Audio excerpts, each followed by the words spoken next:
دلته امام غزالی رحمه الله لیکي یوه زمانه وله یو بادشاه و د بادشاه سره یو نږدې ملګری و کله به چې بادشاه راغی کې به ناسته نو دی به راغی په د چوکۍ به ورسره کېناسته بادشاه ته به یوه خبر کوله وی بادشاه وی چې چا ښه در سره کول ته جزا مه ورکوه ښو ته الله جزا ورکوي نه ښه خپله راجګېږي دا ښه ده ته بدله ورکوي خو چې چا بد در سره کول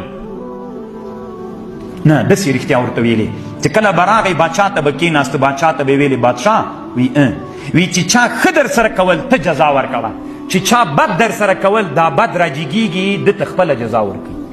هره ورځ به چې راغی دلته به بادشاه ته دا خبره وکړله نو دلته یو بل سړی و په هغه بده لګېدله چې ځان بادشاه ته نږدې نږدې کړي هم دا یوه خبر دې زده کړې ده چې چا ښه در سره کول ښه جزا ورکړه چې بد کول ته جزا مه ورکوه او دا بد خپله راجګېږي جزا ورکړي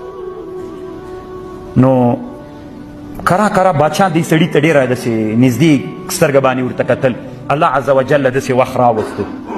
داسې وخت الله راوسته بادشاه ته دا بل سړی راغی ورته ویې ویلې وی بادشاه وی پلانکی وایي چې د بادشاه له خولې نه بد بوی ځي نو بادشاه ورته ویلې دا څنګه